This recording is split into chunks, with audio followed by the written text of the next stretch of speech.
recording here.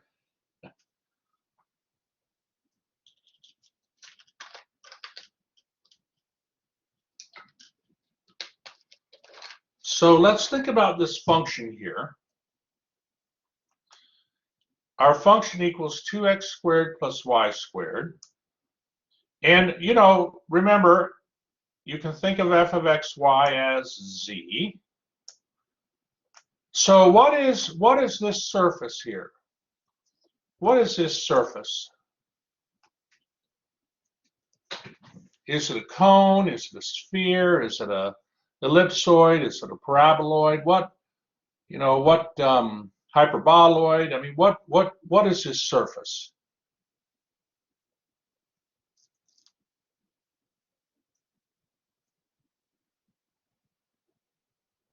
Geometrically, and you know,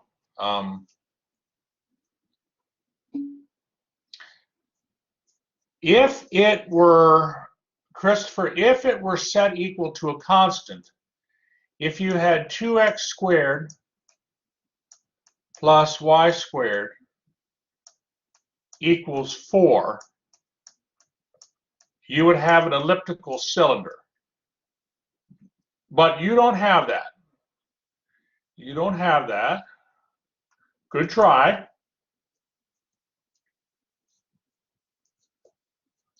Well, let me ask you, does the surface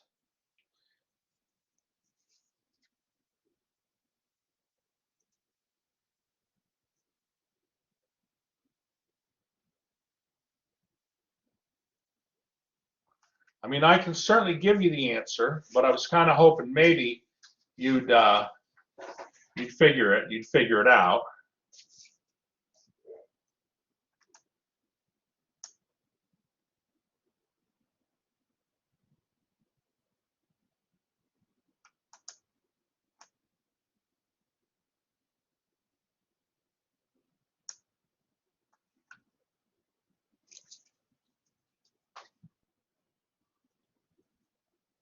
So what is that surface? That's right. Good, Robin. It's a paraboloid. And the paraboloid clearly is going to open up.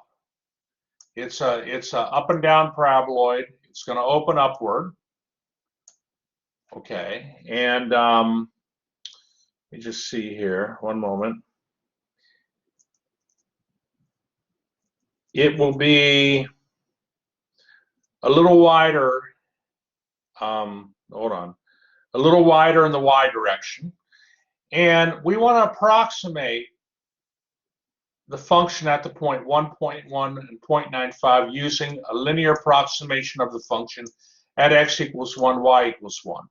How many remember linear approximations from calculus 1 or calculus 2?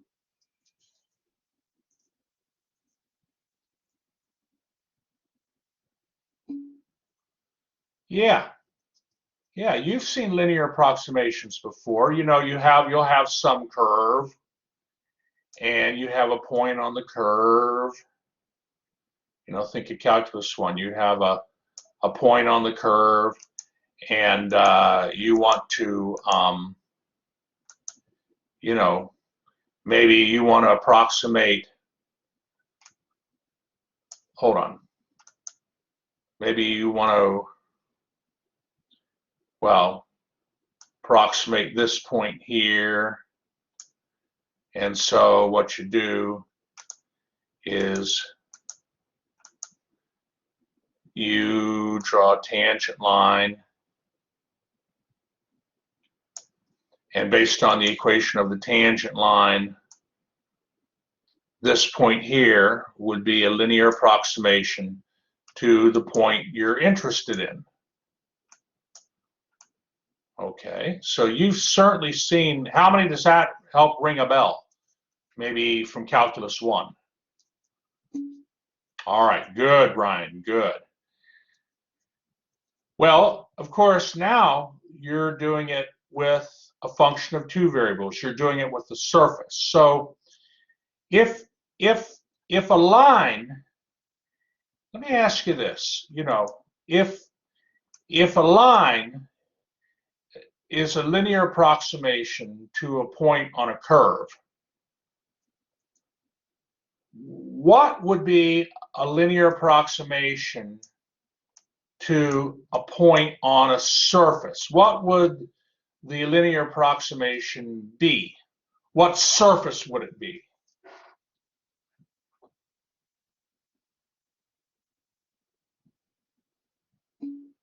Good, Christopher, a plane. That's exactly right. That's exactly right. A tangent plane. And that's what we're going to use here. That's what we're going to use.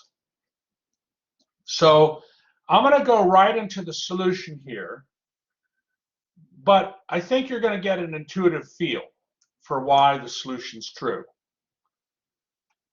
Okay, so first thing I do is I compute the partial derivative of the function with respect to x and the partial derivative of the function with respect to y.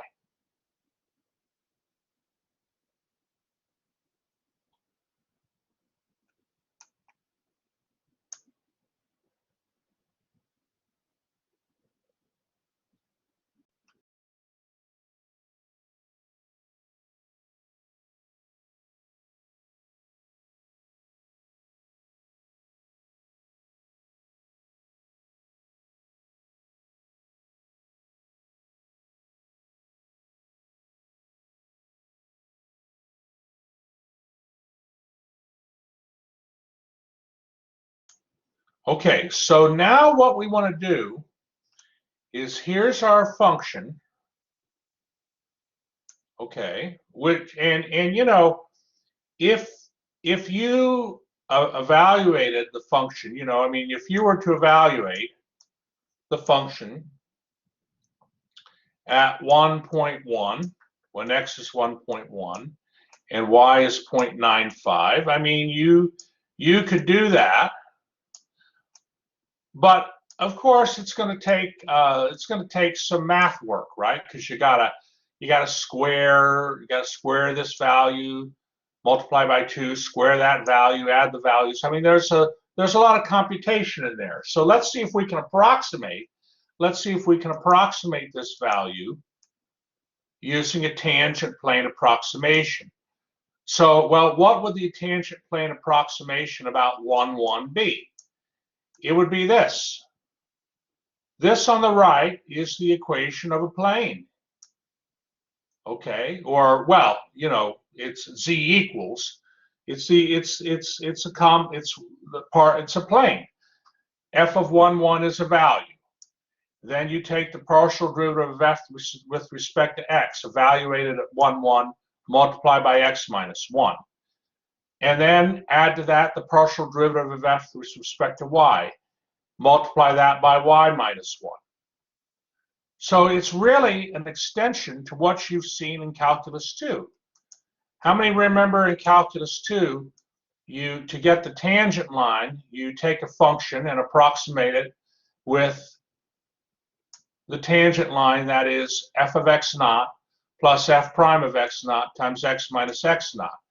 How many recall this from Calculus 1?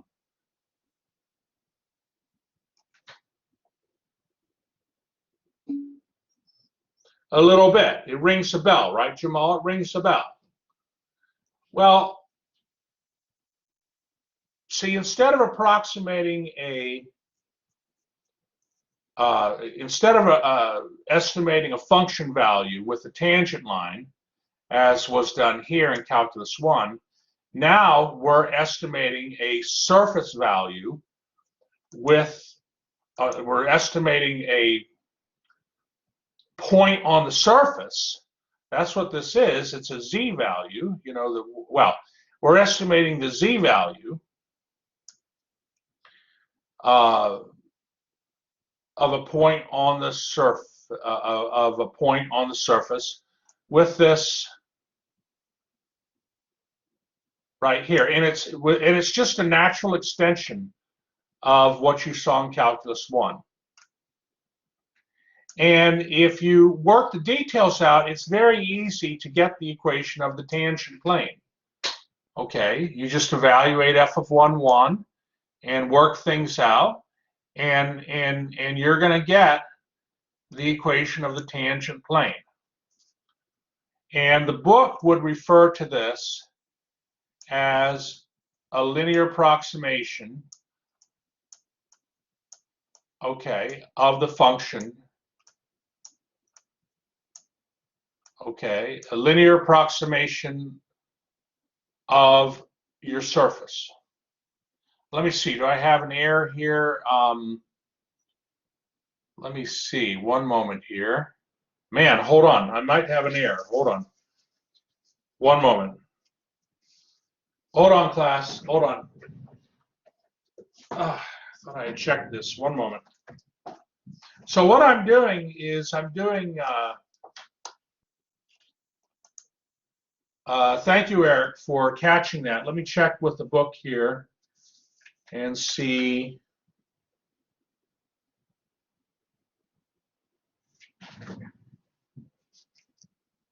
No, okay, this answer's right, but this here, class, this should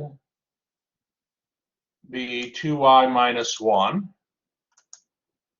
right? And then this is not a 4. This is a 2. Good, excellent. Thank you, Eric. Let me correct that in my notes, too.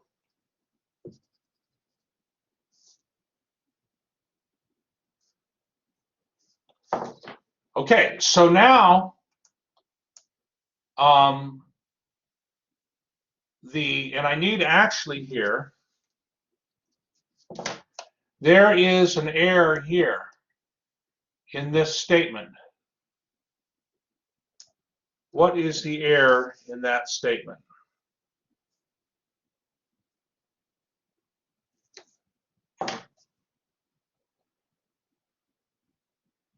So on the right-hand side, I'm computing the linear approximation.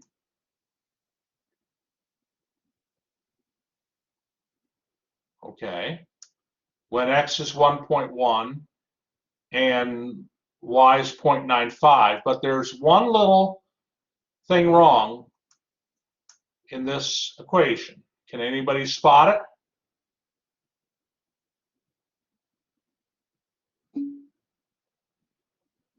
Let's see, f prime. Well, I don't think I have an f. Hold on, Christopher. There's no f prime here. At least I don't mean there to be.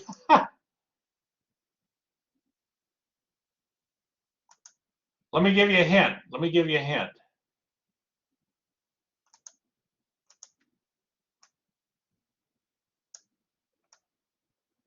What should that be right there? That equals. Yeah, good. It should be an approximation. Should be an approximation, class. So let me fix that.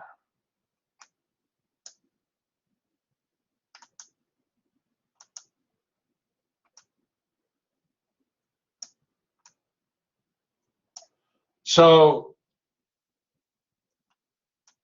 the value of the surface, the value of the function when x equals 1.1 and y is 0.95 is approximately 3.33. And you can see it's very easy to compute that approximation. You didn't have to square anything. It was just easy. Very easy. The exact value of the function at when x is 1.1 and 0.95 is actually 3.3225. That's what it is.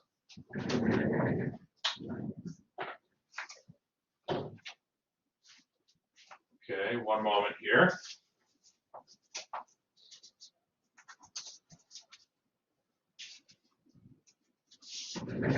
Hold on, class. It's a good time to show you this. Hold on, one moment. One moment.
Okay, I want to bring, so,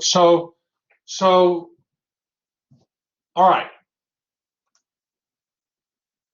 So think about calculus 2.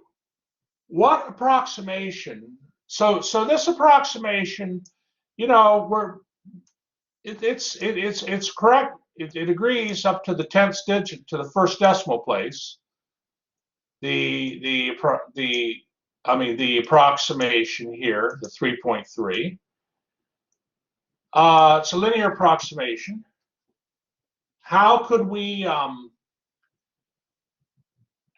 get a better approximation? Think of calculus 2.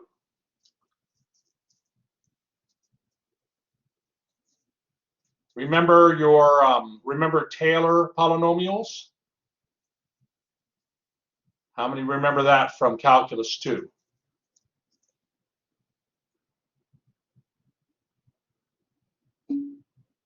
Okay, Robin does. I know a few other people have to. Ryan does. Okay. Naima remembers it. Okay, so if you wonder, let me just show you. So this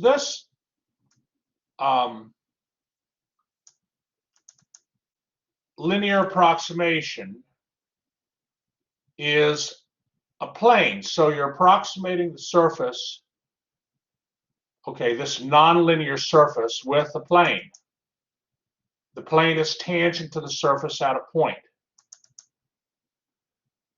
If you want to do better than that, okay, if you want to do better than that, then you have to, well, and that linear approximation is a Taylor polynomial for a function of x and y. For a function of x and y. So if you want to do better than that, well, there is a Taylor's formula. You don't have to copy this. It's not in our book. This isn't in like a more advanced book, but this is the Taylor's formula for a function at the point a, b. And if you want to get a more accurate approximation, okay, I mean, we basically, in their notation, we did this part, right? That's what we did. But if you wanted a quadratic approximation, look what's involved. Second partial derivatives.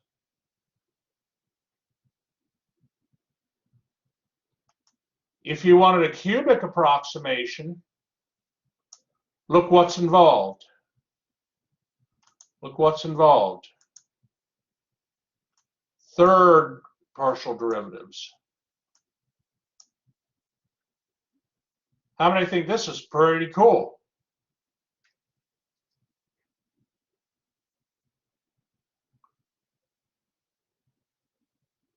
Just seeing it. You won't have to do it. But how many think it's kind of cool just seeing the formula, Taylor's formula for a function of x and y? You're used to Taylor's formula for a function of x. But yeah, Robin, it is cool. And now also, you know why it's important to be able to compute higher order partial derivatives, because of things like this Taylor's formula. Okay. And in graduate school, I worked with this formula a little bit. Okay. All right. On that note, I want to go into the ebook just for a moment as well, for this example that we just looked at. Okay, because we did example 1 really from your ebook, but let me just go in there.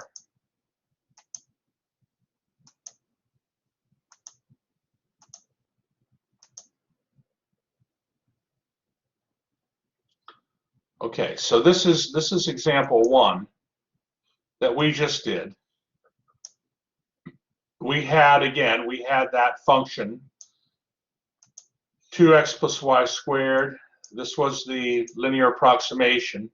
And they have some nice pictures here in figure 2 where they show the paraboloid, which is our function f of xy, and they zoom in on it towards the point 113. They zoom in on it, and what seems to be happening to the paraboloid as you move in closer and closer to that tangent point, the point of as you move closer and closer to that point on the surface, as you zoom in closer and closer to the point 113, the surface flattens. That's right. It starts to look flat. That's right, Ryan. It starts to look flat, and that's intuitively why a plane is used to approximate. We use a plane to approximate function values. Okay, that's why we do it.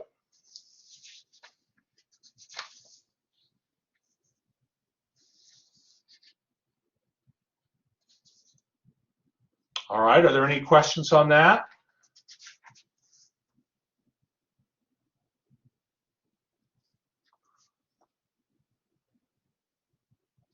All right, I'd like to go to do one more example here.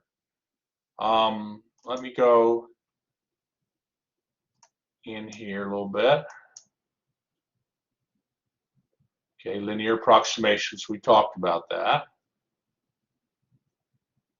We're a little behind on the syllabus, so we have to, we're doing okay, but we don't, we're doing all right. But let's just,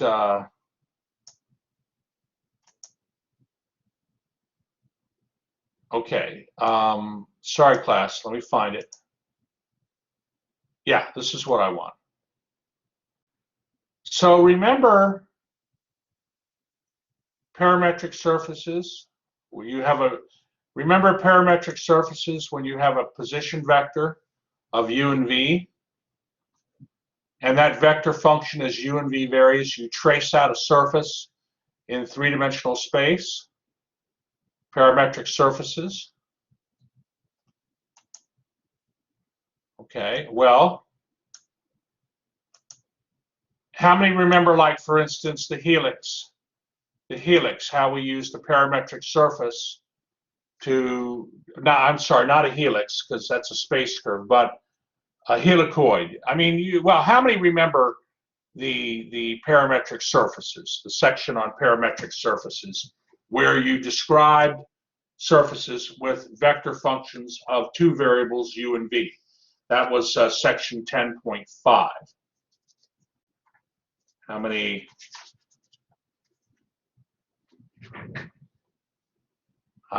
I hope a few of you remember it.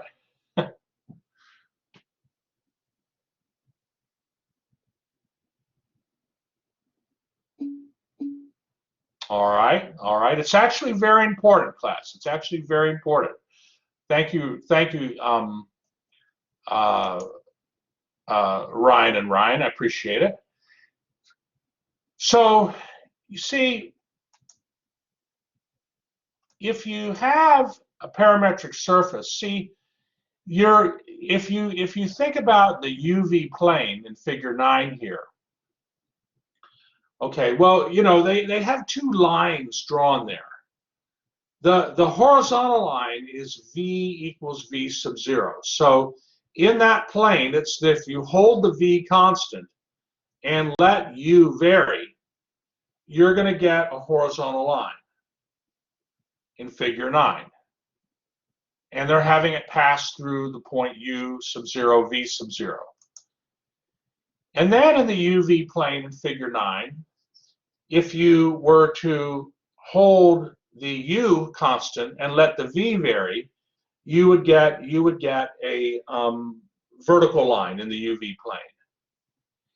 And so what they're doing is, if you take your vector function of u and v and you hold one of the variables constant and vary the other variable, you're going to trace out space curves on the parametric surface, as you see to the right of figure 9.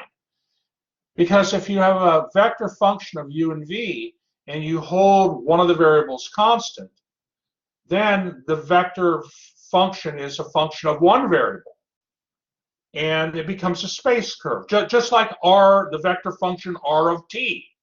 That's a space curve. Nobody would question that. Well, if you have a vector function of two variables and you hold one of them constant and you just let the other one vary, it's a vector function then essentially of one variable, and it generates a space curve. And so what you have there in figure 9 is you have two space curves. One space curve corresponds to holding, hold on here, I might have to, hold on. Yeah, let me ask you this. So you see there in figure 9, you see the space curve C1 and the space curve C2. C1 is the space curve generated when you hold what variable constant? For C1 here, what variable is being held constant? Is it the u or the v? So we're only talking u and v here.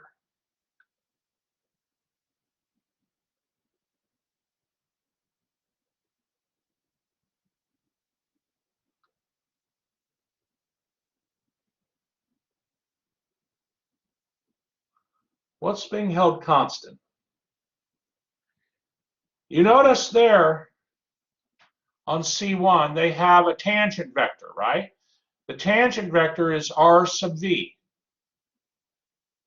Okay, so r sub v here, this is r sub v. What's being held constant with r sub v? The variable u or the variable v?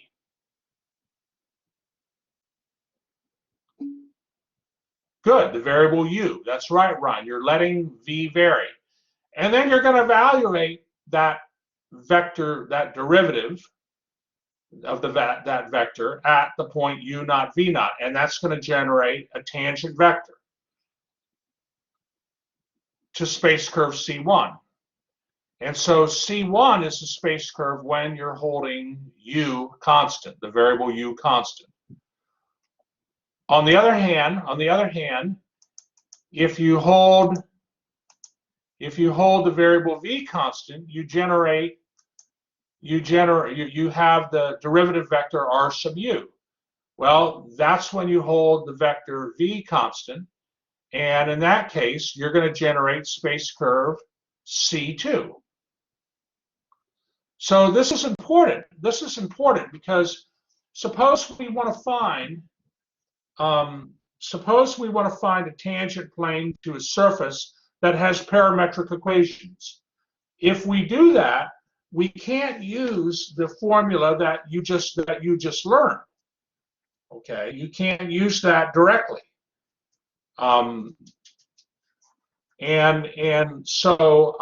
This geometric knowledge that is shown in figure 9 is very important for the problem that we're gonna do. So are there any questions so far?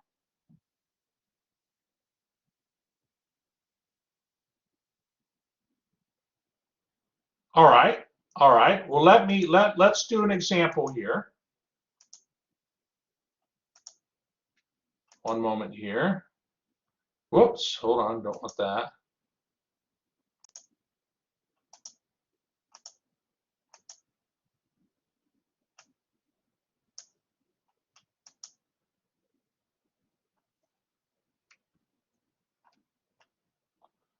Okay, let me give you a moment to copy this example down.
Okay, so,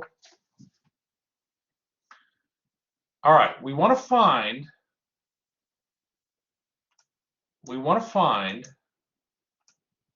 the tangent plane to the surface with, hold on now, wait. This is not right. This is not right. Hold on, class. There's an error here. One moment in the example. Give me a moment.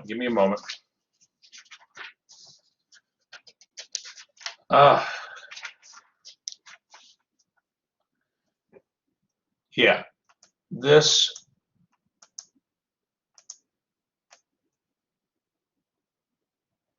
Okay. So x does equal u squared, but y is equal to v squared,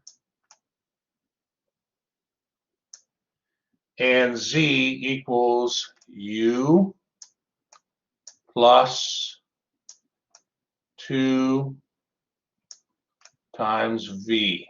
Let me fix that. I don't know how that happened. Well, I guess it happens.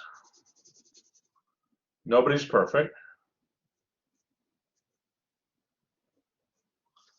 Okay, so once again, the parametric equations for this surface are x equals u squared,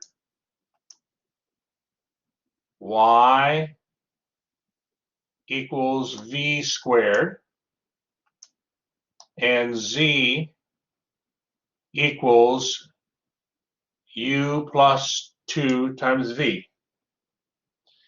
And we want to, this point also is wrong. We want to find the tangent plane to the surface with those parametric equations at the point 1, 1, 3. I guess I was in a rush and didn't look at the example I had here. Okay.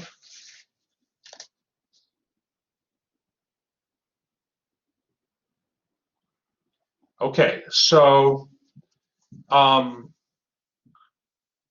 does everybody have these changes okay?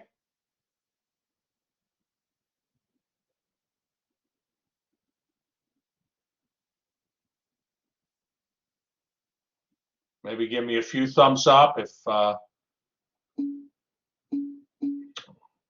okay. Very good, everybody. Very good. All right. So let's proceed on here. Okay, so here's how we work this problem. Okay, so here is the vector function of the parameters. And for, well, I want to be careful here how I think about this.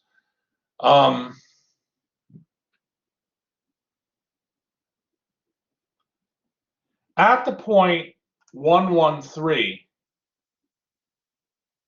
if you look here, at the point 1, 1, 3, u is going to equal 1 and v is going to equal 1. I mean, those are the only choices. So like for instance, the x component is 1. Okay, the x component's 1 and 1 equals u squared. Well, you would think, okay, let's try u equals 1. The y coordinate is 1. Well, 1 corresponds to v squared. Well, let's try v equals 1. Well, if u equals 1 and v equals 1, let's see if the third component satisfies the z coordinate. Z is 3, and if u equals 1 and v equals 1, 1 plus 2 times 1 is 3. So that's why u equals 1 and v equals 1. Okay. All right, and what you're really doing here, if you think about space curves, I drew a little picture here where I have the point 113 right here, and I drew two space curves. Well, what are the vectors that generate, the position vectors that generate those space curves? Well, C2 is generated by position vector R of U1. I'm letting V equals 1 and U vary. That's going to generate space curve C2. It's just a picture that to help me in my mind, guide me as to what I'm doing. And then there's another space curve. There's another space curve, C1. Okay, well, C1, I'm going to let V vary, and so if U equals 1 and I look at the position vector R of 1V, that position vector will trace out the curve C1. Okay. All right. And so you have to compute, you have to actually then compute these corresponding position vectors and write them out.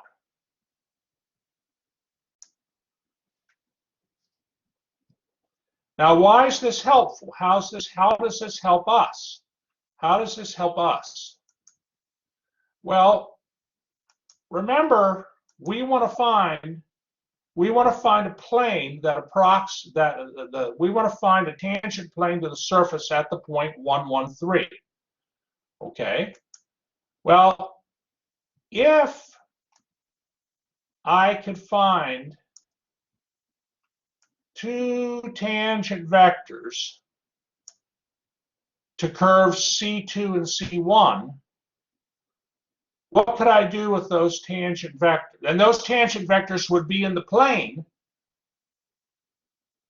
the tangent plane to the surface at the, so those two green tangent vectors that I drew, these two green tangent vectors are going to lie in the tangent plane to our surface at the point 113.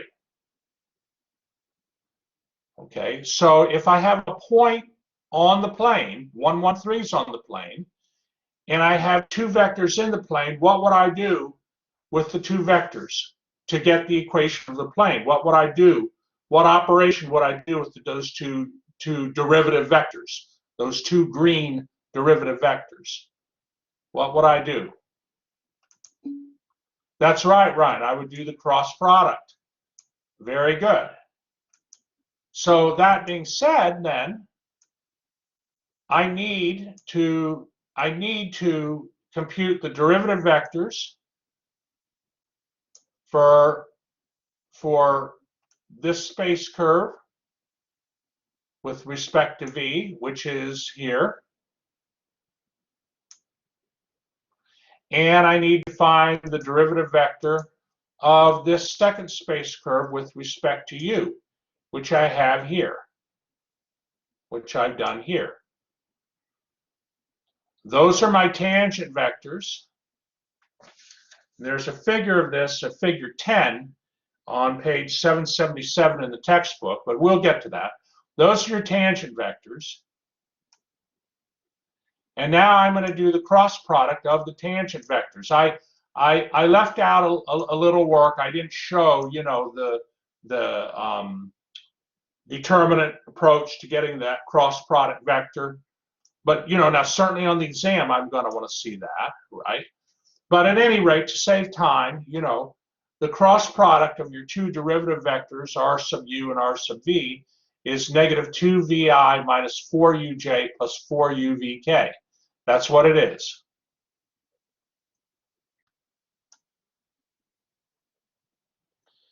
But of course, we're interested at, we're the cross product vector, we're interested in it at the point 113. Well, of course, that corresponds to u being equal to 1 and v being equal to 1.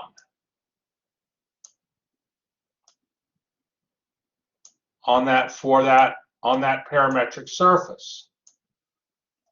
So you know, that'll give us the point 1, 1, 3.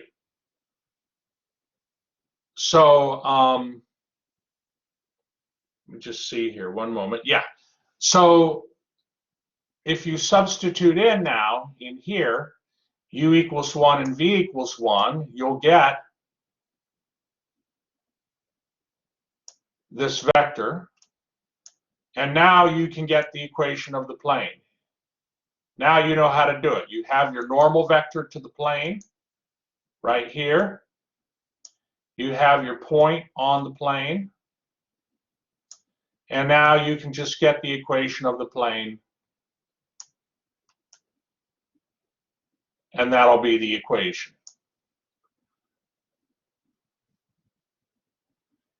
And I'm gonna let you finish copying here, but I'm gonna bring up figure 10 in the ebook, and then I'm gonna show you a MATLAB program that'll help you with drawing that figure.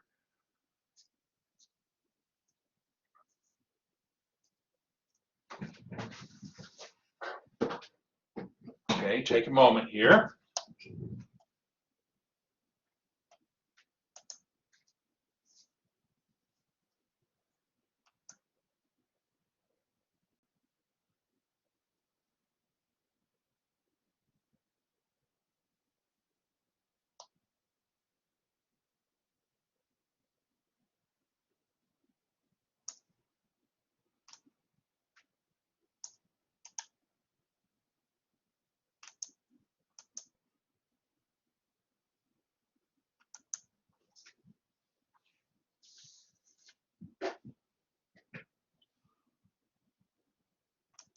Are there any questions, by the way?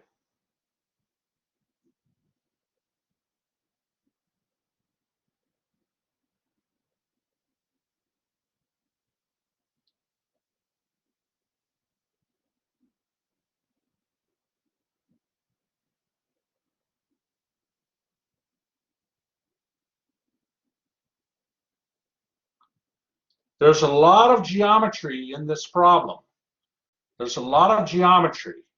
And, you know, traditionally, sometimes students just sort of go through the process to, you know, get to the answer.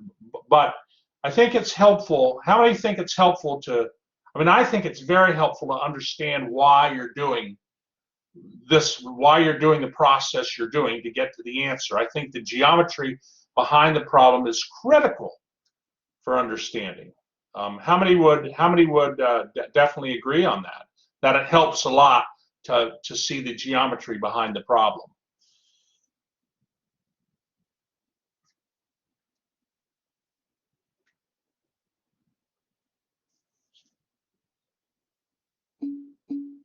Okay, Eric agrees, Christopher agrees, and I hope, you know, I'm hoping we have a good audience here. I know nobody's working on the homework because I deactivated it, you know. I don't want anybody distracted, you know. Thank you, Ryan. All right, but I'd like to get a little input from, we have other students here too. I love all my students. Thank you, Robin. All right, thank you, Dan. See, since I can't see you, like in a classroom, I could see you all, but here, it's the chat, it's the thumbs up in the chat that helps me know that you're comfortable, you know. All right, does anybody need more time to copy? May I go into the book to show the figure, this figure 10?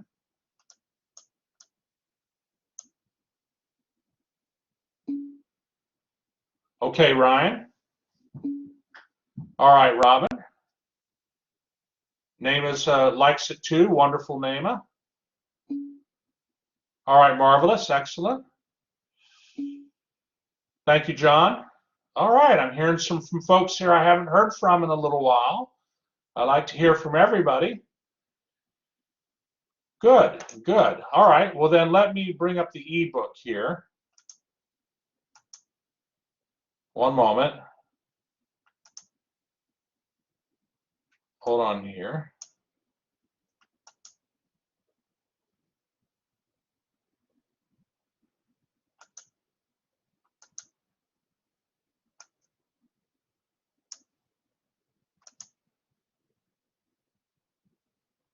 Okay, let me.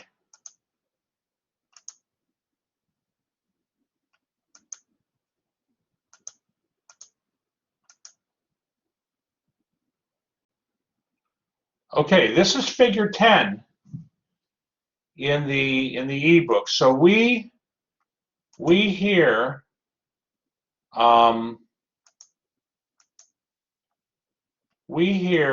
work through example 7. Okay, example 7.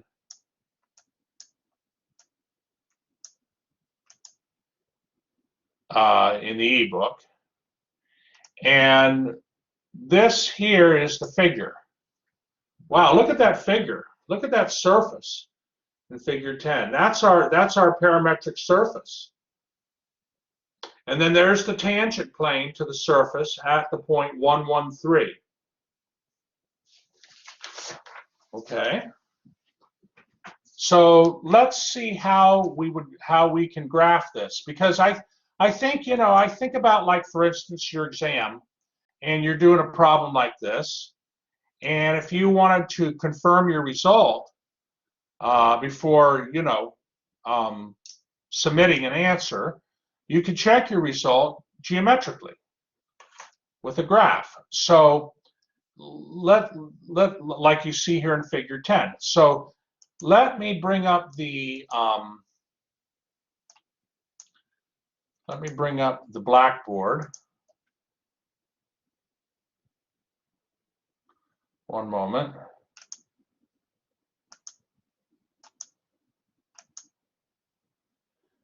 Everybody, I assume, has seen their last class. We talked about the grades been updated with exam 1 and your homework average under my grades. But let's go to MATLAB programs. So everybody's seeing Blackboard okay? Good, good. Excellent, excellent. All right, so under MATLAB programs, click here to see MATLAB programs. Here's one for section 11.4, tangent planes and linear approximations. And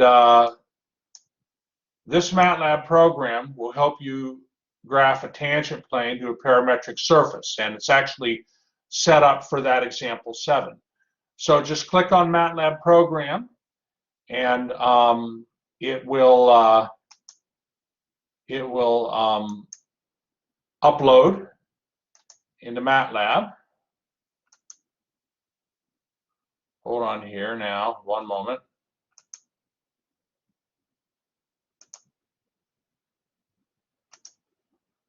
Hold on here.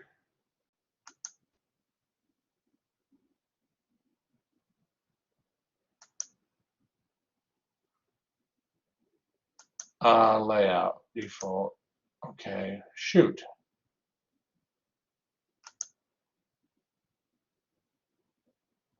One moment here.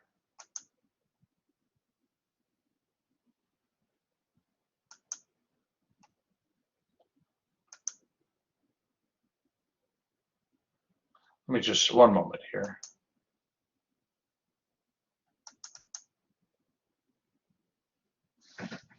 Okay, let me now go into MATLAB.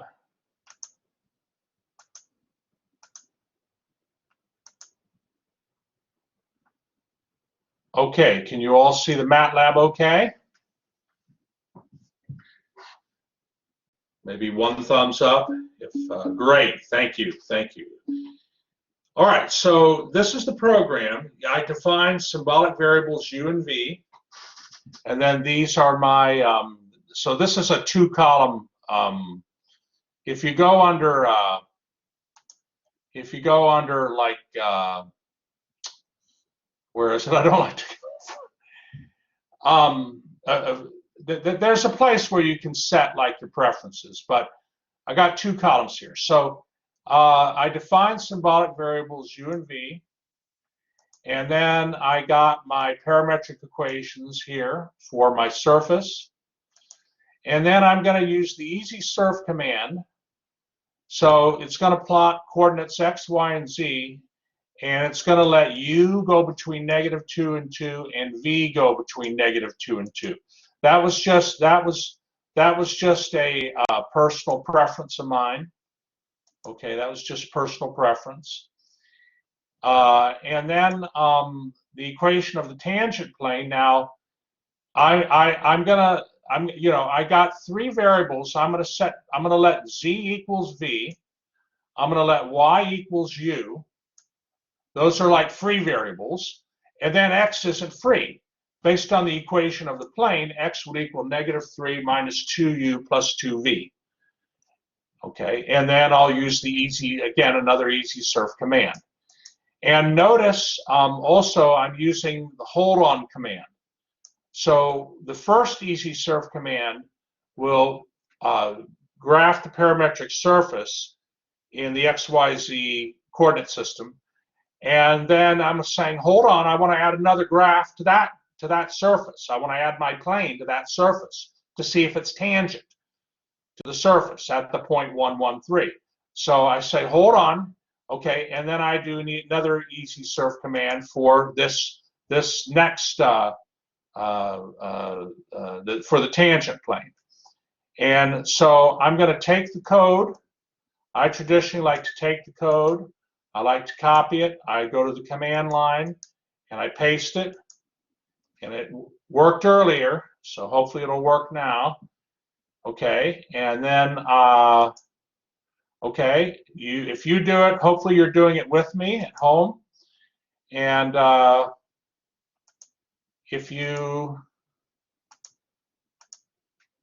who's getting something like that?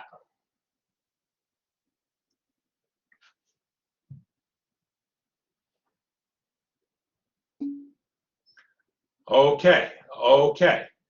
Ryan's getting that. Anybody else?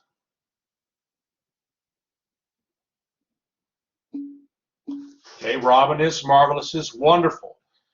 Okay, and you know, you might notice that the view is not that great, the orientation. So I'm going to go to rotate 3D, and I'm going to rotate this. Okay, so it looks a little more like figure 10 on page 777. Okay, let me just see here. I'm just kind of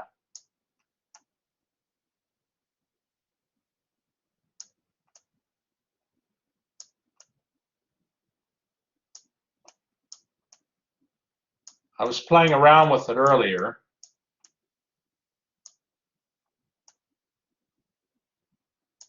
If I can get the axes, hey, hold on.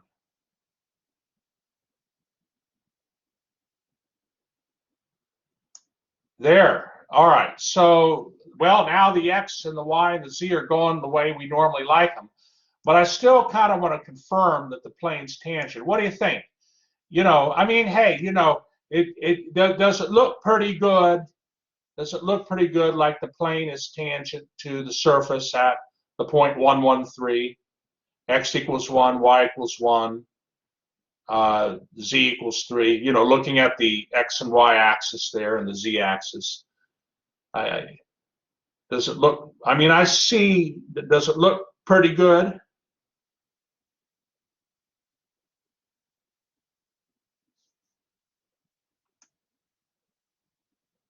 There we go. How's that? Does that look pretty good to you? There we go. Christopher's liking that. How many think they might use this on the exam? Eric and John like it. Ryan? All right. Thumbs up. Lots of thumbs up. And all right. Are there any questions on this? This is absolutely beautiful. You know, when I took multivariable calculus, we didn't have this. You know, we didn't have this. because we didn't really have powerful enough computers to run software like this. I mean, you know, those were in the days of Pac-Man and Centipede. How many remember those video games? I've maybe played those two-dimensional video games. Okay, you've all, yeah, all right. Hey, don't knock Pac-Man. It's pretty good. Nema likes Pac-Man, right? And all right, everybody likes Pac-Man, the classics. All right, I'm going to stop the recording.